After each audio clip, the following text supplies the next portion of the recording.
Recovery 3 is now approaching. During a rainstorm on the morning of October 22, 1968, in the Atlantic Ocean, the United States completed one of its most remarkably successful tests yet of man and machine in space. But this was only the ending. Presently on his way up into recovery 3. What sort of way? Roger, it really looks nice. Sitting very comfortably inside the net, getting a nice ride.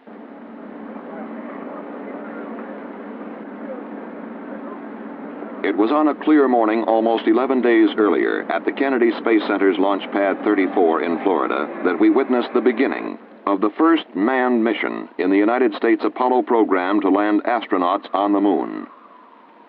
The purpose of the flight of Apollo 7 could be stated very simply: prove that the spacecraft command and service modules would function properly in space, long enough to carry men to the moon and back. Accomplishing this was considerably less simple.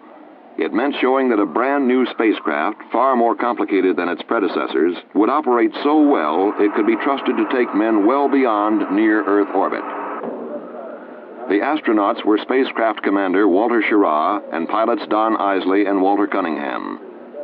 The Kennedy Space Center had spent long days in preparation and checkout, working toward a launch time which had been set for months. It was not by chance that Apollo 7 lifted off only 2 3/4 minutes after the appointed moment. 5, 4, ignition, GRR.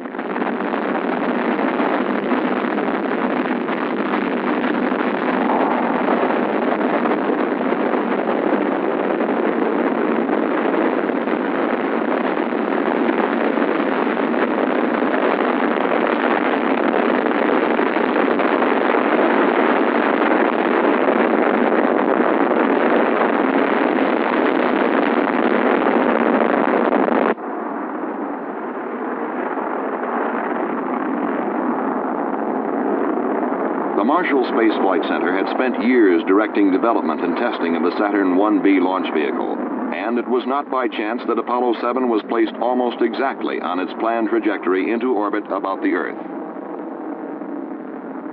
Your Godspeed, Apollo 7.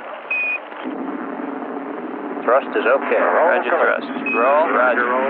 Very early in the flight, the general pattern of go for Apollo 7 was established in a conversation between the spacecraft and Mission Control at the Manned Spacecraft Center in Houston, Texas. Right on the old button. Very good. Flight booster. Go. We appear we may be slightly marginal on LOX. We'll keep it. Okay, stand by. Cut off. J2 cut off. Beautiful. Fido. Flight Fido, we're go. Go across the board. CMC looks good, flight. 25,553. H dot is minus 4 balls 1. Across the board, Apollo 7, we have you go for orbit. You're go for orbit. Apollo 7 was also go for an exhaustive series of tests of its worthiness in space. One of the first things which had to be learned was whether the astronauts could control the spacecraft combined with the S-4B Saturn stage. A very similar thing would have to be done during the early phases of a lunar mission. The answer was not long in coming. 3, 2, 1, mark. S-4B test complete. Beautiful. That was outstanding, flight. Real fine, outstanding. Next, the spacecraft and S-4B stage were separated. The question now was whether the astronauts could turn their spacecraft around and control it to the degree required for future physical link-ups with equipment in space. For this, too, would have to be done in the lunar flight. Thrusting. And again, the answer was yes. Was a little flashes like Gemini? Something that will not be seen in the lunar flight or in any other forthcoming Apollo mission were the panels at the top of the S-4B stage.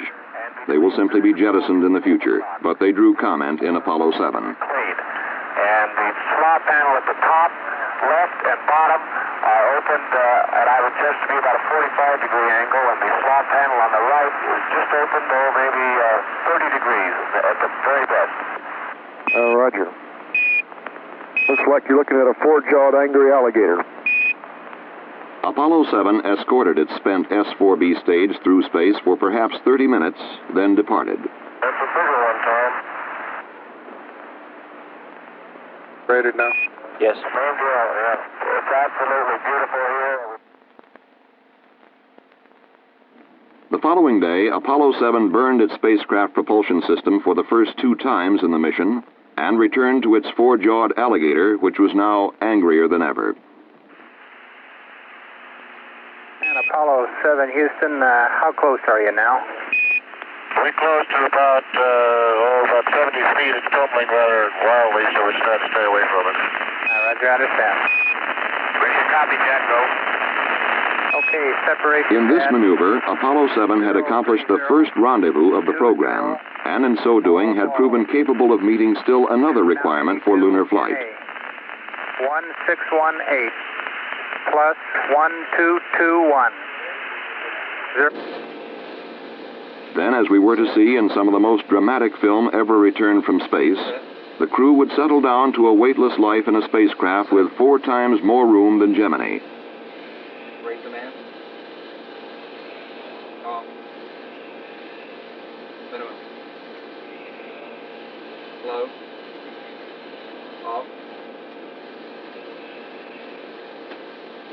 AC.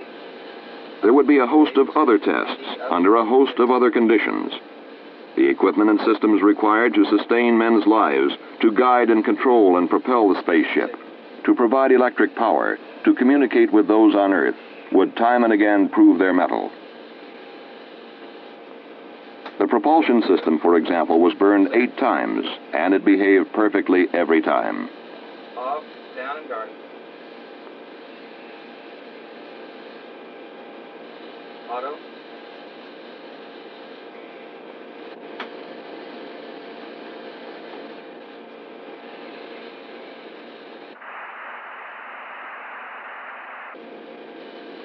The crew worked with a telescope and a sextant, taking landmark and star sightings for navigation, as will be required for lunar flight.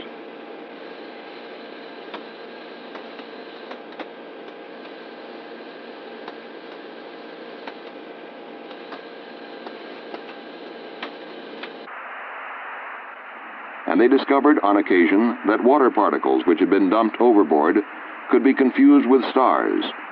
Care will have to be taken to avoid this confusion on future flights.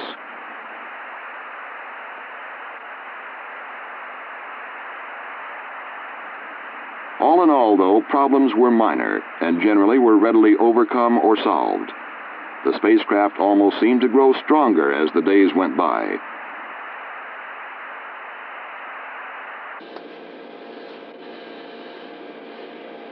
But Apollo 7 was as much a test of man as of machine, and human errors were not taken lightly.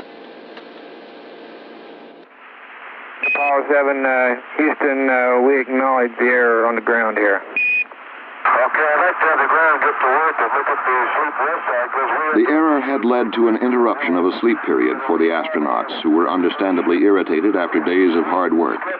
It was imperative that this situation be remedied. I want the rest of these work periods worked out there. Apparently you can bring up burn 3. How about giving us a chance to get some sleep? Apollo 7, Houston, understand.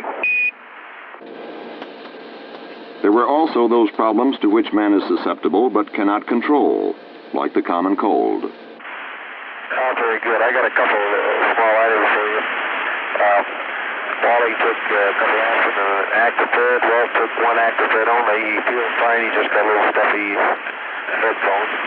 And I put some nose grease in mine because my nostrils are a little dry. Besides, it smells good.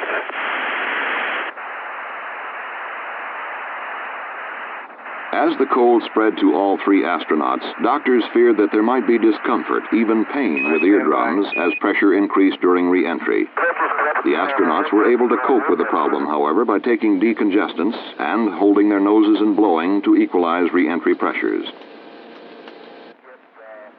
Always before, we've had to be content with merely listening to our astronauts during their flights. In Apollo 7, through the medium of television, we could actually see them in space for the first time and become better acquainted with weightless life aboard a spacecraft. You're picking up. I can read it now. Just a minute. It says from that lovely Apollo something. You guys should write. Apollo room. High atop everything. Something. High atop everything. Looks good. I can see Wally Hamlet now, and Donn has a smile on his face, and there's Walt. Down the Gulf Coast.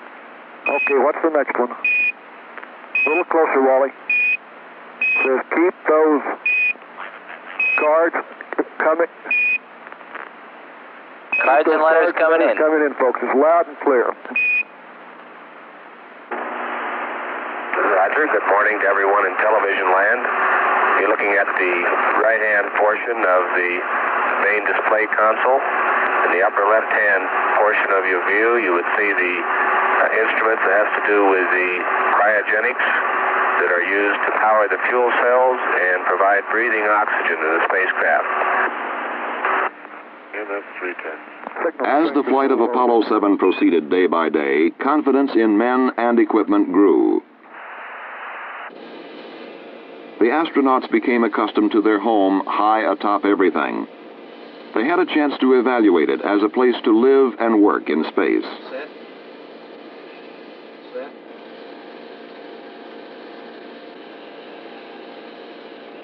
Is that all?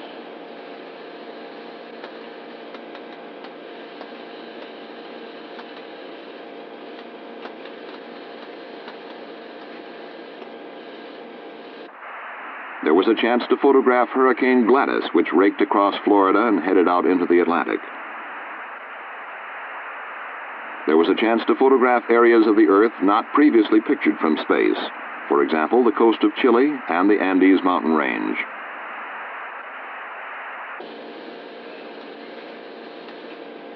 The crew could evaluate such things as the importance of exercising,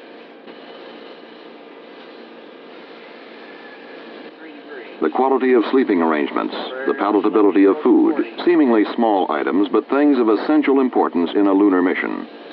They even recorded the preparation of a drink for a meal.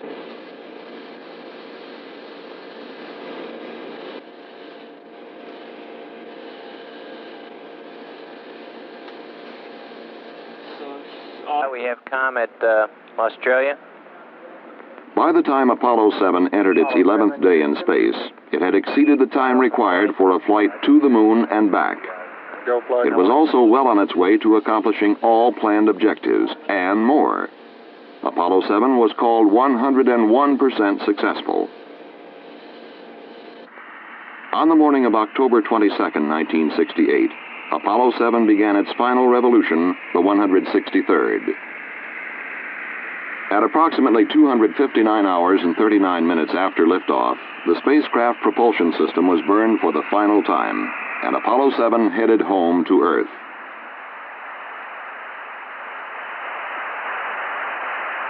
From motion picture film recorded during an earlier unmanned Apollo mission, we get some idea what the trip back through the atmosphere was like.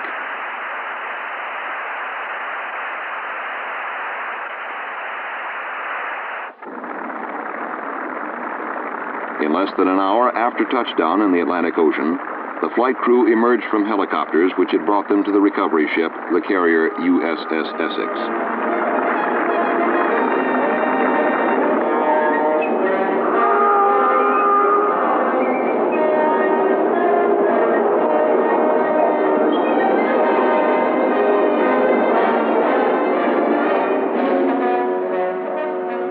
The next manned Apollo flight can be undertaken with confidence that our brand new spacecraft is, as Commander Walter Schirra reported, a magnificent flying machine.